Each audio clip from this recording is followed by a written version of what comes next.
Okay, so the question that gets me, Jerry, is it's doing well in retail in Malaysia, Slovenia, Ireland.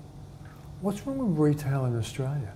There's nothing wrong with retail in Australia. We're just yeah, but it's not doing well. Yes, it is. We're going quite well in You Australia. are, but the retail generally, everyone says retail stinks. There's wage rises, enough wage rises.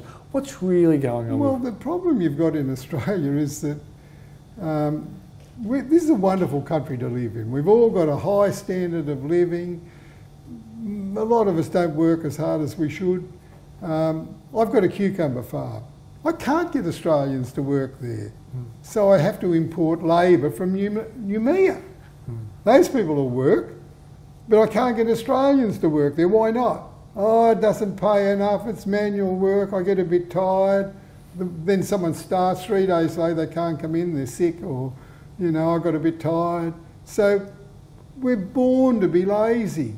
We're born, there's a huge incentive not to get out there and really go for it. So you think that's part of the reason why people, they're even too lazy to get off their bum and go to your shop and buy some stuff? No. I've got, you know, there are some wonderful people in Australia, but we've got an element out there that just won't work. And they live on social security and they just, they can get away with it. Okay. In the sort of countries if more people were working, earning more income, they'd be spending more money. Is that your argument? Well, the work ethic is not as strong here as it is in some of the other countries we're in, where the work ethic, if you don't work, right, you starve. Yeah. There's no one looking after you. Do you find it hard to actually give wage rises at the moment because it's hard for you to raise prices because it's a very competitive pricing environment? Most companies in Australia are in a situation where it's difficult to give wage rises. Now you've just had the Banking Royal Commission. You've got the regulators now are on fire because they're going to, if you're a regulator, the rule is, I'm a regulator now, I'm going to make more rules. That's why I'm a regulator. So I make more rules and then the companies that I'm out there making rules for have to put on more people for compliance and to look at my rules and employ more accountants and lawyers. So the cost to business because of this regulation starts to escalate. So then the business is looking after, spending its time with a regulator instead of making something, growing something or selling something. So it's a real problem where you're going to over-regulate out there and that will restrict business and you're over-regulating compared with what they are doing in some of the other countries we're in. And so then you look at that and think, well, there's a big incentive to try and concentrate on those overseas places and not so much here because they're making it more difficult as every day goes by to run your business. Now, you've got a managing director, speak to any managing director or chairman of a public company in Australia and ask them how much time do they spend on corporate governance, regulations, and it sends them all crazy. And legal fees are huge. All of these things, so that sends them crazy. They said, I just wanted to run my business. I haven't got time to do it because every day I'm being attacked. And so we've now over-regulated. And now that we've over-regulated, we're going to over-regulate again and compound the problem. So the Banking Royal Commission might have been wonderful, but if it leads to this, you'll wish you never had it. Jerry, one thing I don't get, if we say retail is at least subdued, not as good as it was, how do your property valuations go up? I would have thought like shopping centres and retail precincts aren't doing well in sales. How does the value of those buildings go up?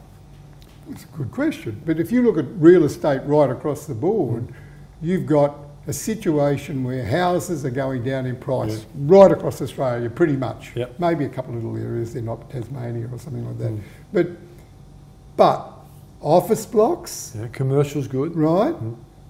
Warehouses. Industrial's good. Bulky goods type centres like ours. Whenever any of those come on the market, right, they are selling at yields coming down like that. So that you've got one part of the real estate market, housing, under pressure, but the rest of it not under pressure at all.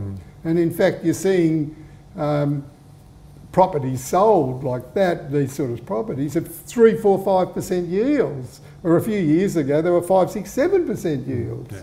So there is no evidence that I can see that these properties are being affected at all. In fact, if you go to buy one, they're extremely hard to buy. Okay. Now, one thing you said on TV only today, and I've known that you got lots of franking credits. Yep. Now, there are a lot of people out there who are afraid of what Bill Shorten might do with franking credits. They're retirees, they're people who invest in your company because you've got a nice fat dividend. You're going to give them a nice reward and give them a nice big special dividend so they'll love Jerry Harvey for the rest of their life. Well, the problem is that my view is that it is at the most, it's about 1% of our total shareholding would be those sort of people. Oh, really? Right? So it's not like they're 5 or 10 or 15% of your company. They're very tiny. And a lot of those sort of people buy shares in what, let's call them, blue chip. So they've been in banks and Telstras and those sort of things, which haven't performed very well. No. So not only have they got this problem that their shares are in those sort of blue chip companies, AMP, right? And the shares are dropping, then the dividend comes in, then the cheque from the tax man, now no more cheque from the tax man, hang on a second, I organise my affairs. And now you are going back and changing the rules. I wouldn't have done this, right? You are going back, and they get very angry, these people. Yeah. Justifiably so. But there's another argument now that maybe you should never have done this in the first place. We're the only country in the world where the taxman gives back money to people, that... So you're voting for Bill Shorten then?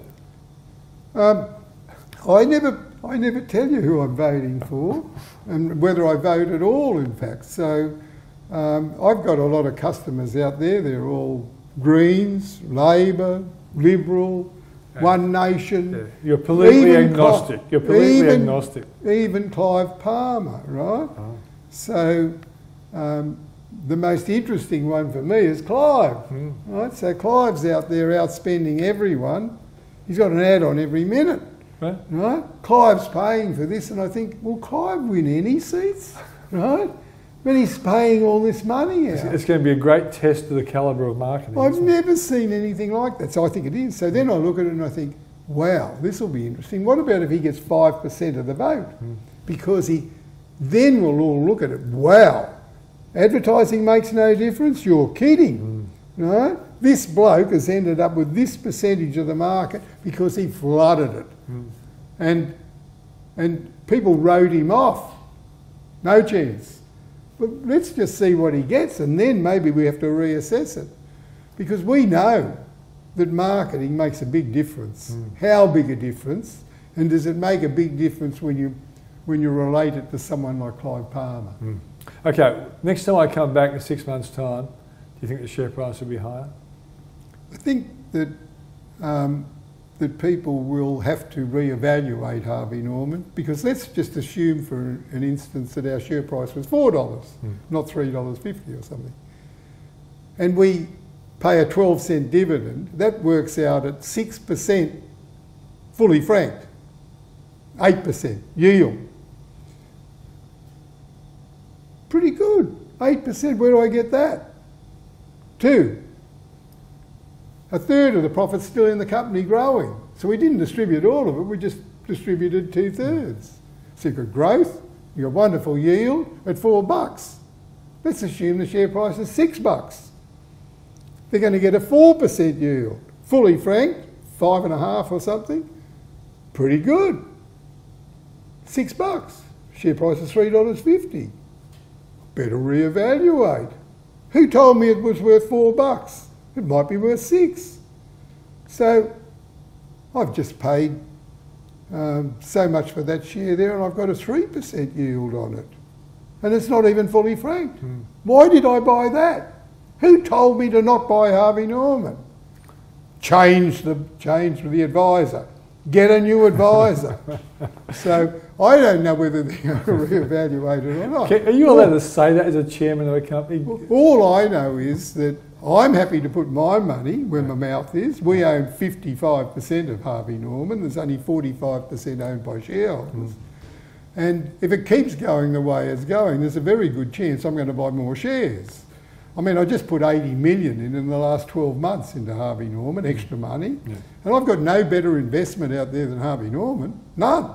So I'm sitting there helping to run this company, 20,000 employees all across the world.